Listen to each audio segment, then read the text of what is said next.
Hello friends, welcome to my YouTube channel Khushi tricky English classes. Share और like subscribe करें ताकि आपको grammar के सारे वीडियो का नोटिफिकेशन मिल जाएगा। और हम आगे भी आपके लिए वीडियोस बनाते रहेंगे, कभी डायट एंड डायट, कभी मॉडल, कभी टेंस, कभी जैसे नाउन क्लोज, कभी एडजेक्टिव क्लोज। इसके लिए ज़्यादा से ज़्यादा इसको वीडियो को शेयर करें, लाइक करें और सब्सक्राइब करें। जब तक तोड़ेंगे नहीं, तब तक छोड़ेंगे नहीं। जब तक दिल से समझेंगे नहीं, दिमाग से निकालेंगे नहीं। देखो, आज हम डायरेक्ट इनडायरेक्ट यानी कि नाउन क्लोज के बारे में पढ़ेंगे। ये बेसिकली 12th क्लास का टॉपिक है और ये आपका 10th क्लास का टॉपिक। दोनों टॉपिक एक ही हैं, लेकिन ये क्या है कि बस इसका थोड़ा सा वो बन गया है कि डायरेक्ट इनडायरेक्ट भी टफ पढ़ते हैं, नाउन क्लोज भी। बाकी दोनों एक ही हैं। हम पहले डायरेक्ट इनडायरेक्ट समझने की कोशिश करेंगे, वही आपका नाउन क्लोज हो जाएगा। जैसे 10th क्लास में हमने इसको डायरेक्ट इनडायरेक्ट के नाम से पढ़ाया, अब 12th क्लास में ये नाउन क्लोज हो जाता है।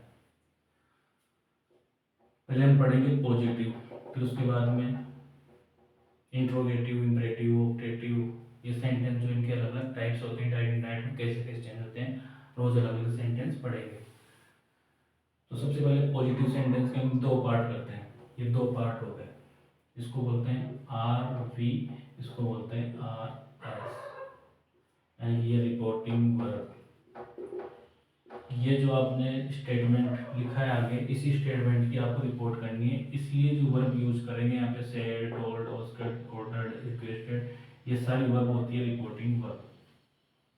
और ये आपको रिपोर्ट करनी है। ये सेंटेंस हो चुका है, इसलिए इसमें देखो रिपोर्टेड, ये रिपोर्टिंग, यानी कि ये सेंटेंस पहले हुआ है, यानी कि ये स्टेटमेंट हुआ है, इसी बात को यहाँ पे कहा गया है। ये ध्यान रखना है।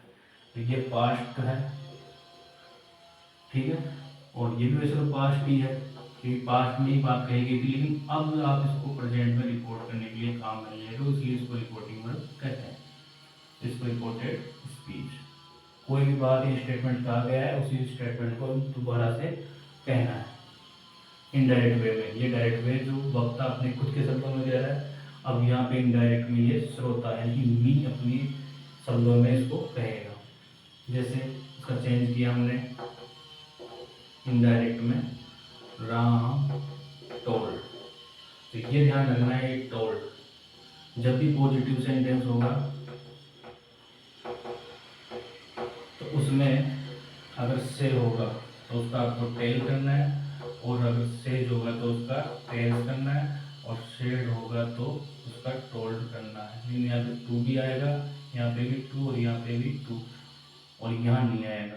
ये रूल छोटा सा बन गया कि जब भी आप इनडायरेक्ट में चेंज करोगे तो उस वर्ब के साथ में टू का यूज नहीं करोगे। इसको एक ट्रिक से हम समझ सकते हैं कि ये बाहर कोई गेट है, ये अंदर होटल या ऑफिस है, यहाँ पे ये गार्ड है, इसको हम बोलते हैं चौकीदार।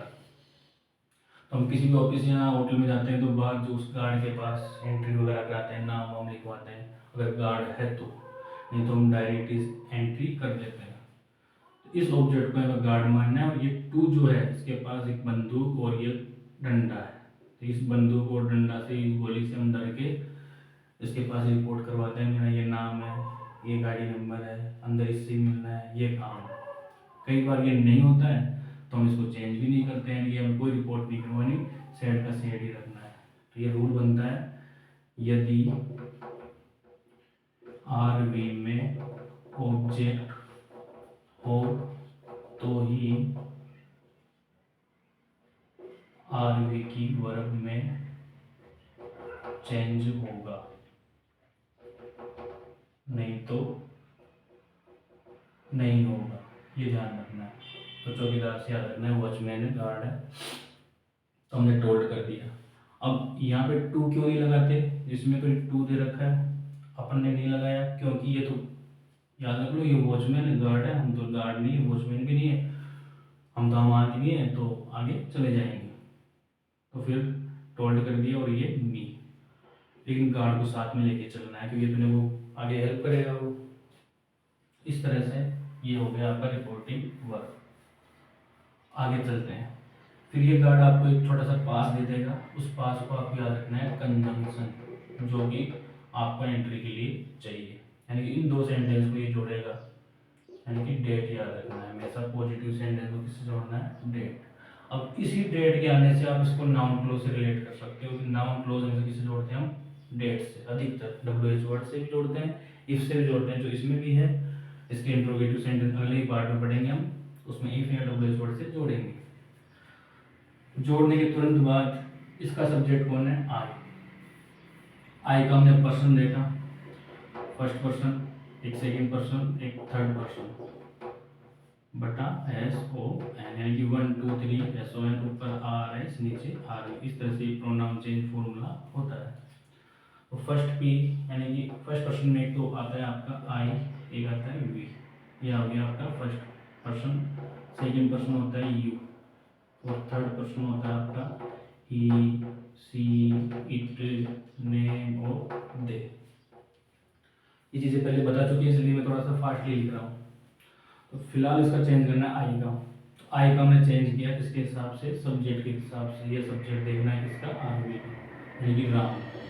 अब राम क्या एक नाउन है, अब नाउन को है तो प्रोनाउन बनाएंगे हम,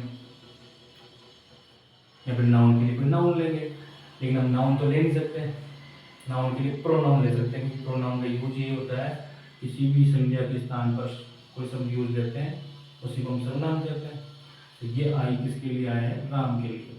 राम ने खुद के लिए बोला है कि मैं, लेकिन हम दूसरा कोई बोलेगा तो उसके लिए राम के लिए क्या लगाएंगे हम? ही।